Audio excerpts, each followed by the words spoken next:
What do you see then when the development teams and design teams are no longer talking to each other? Inconsistency in what just ends up things looking sloppy Hmm. and not functioning as expected. So you might see some additional variations of buttons pop up, So if you're browsing through a site and then you're typically used to certain rounded corner, certain background color, certain hover effect for a button with a certain, uppercase typography, uppercase font, then all of a sudden you go to a step two of a form or some additional area and you see what should be a similar button because it's a call to action. It has a specific event that's expected attached to it, but it looks different. A lot of times this is a hot item that needs to go out right away and get it in at whatever costs. And then so they're contributed straight to the code base.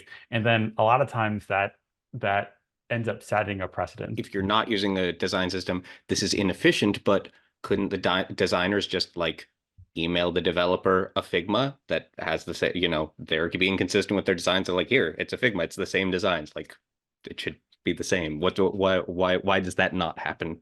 If you think about it in that case, right? So every time you'd come up with a new developer or a new piece of whatever project and they're having to, you know, account for that variation, you just lose efficiency, right? Like if you make it part of your core design system product, then you have the ability to share that out with everybody who's working on it as a team. So it's kind of one of those things where it's like you slow down to speed up, right? It might seem like it's a good idea to just like hurry off and make this one change right here, but then, when you update or when the design system updates and you didn't have that as a part of your flow, now you've got to go back and make that change or do this thing. And so if you multiply that by however many people you've got working on a project, it can get out of hand really quickly. I'd like to ask you about native web components, if you don't mind, because this comes up a lot around here and they sound really awesome from what I hear. But I don't understand. You've talked about how they're framework agnostic and how the code that you make with those will last a long time and you'll be able to adapt it to various things. Why, what makes them so good? Why are they like that? Why can't you just why isn't every other framework like that and able to be used with every other framework? And if they're so good, then why isn't everybody just developing native web components? And why are they so much better apparently than everything else?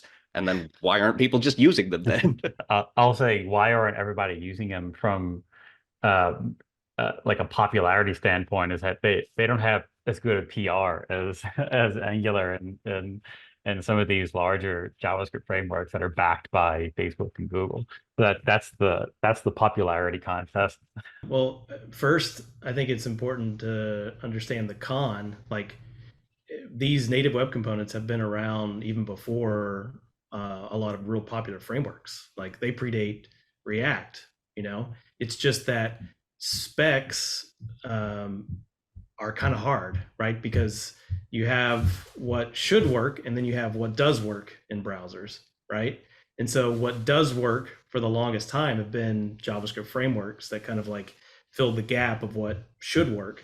Well, now the should and the do are kind of like married together in native web components, and that we have all this stuff that has come down from the spec and is now supported in browsers. And so it's a great time to support using native web components in your applications because of all the adoption by browsers and all the adoption that's coming in future years as well. So it's ubiquitous, and we know that because it's part of the spec, it's not going to change very easily. Like that's the blessing and the curse, right? It's like it takes so long to get there, but once it gets there, it's not going to be dumped, right? So whereas like JavaScript frameworks, there's like a rewrite every couple of years, and you've got to figure out how to do all these things that you were used to doing a different way. And so that's the pro and the con, right? It's like now that it's ubiquitous, it's going to stay a while, and so we can leverage that, and we can latch onto that longevity and build something for the future. Feel like the Yeah, con you gave was not like you were giving a past con. That's like Yeah, over now. exactly.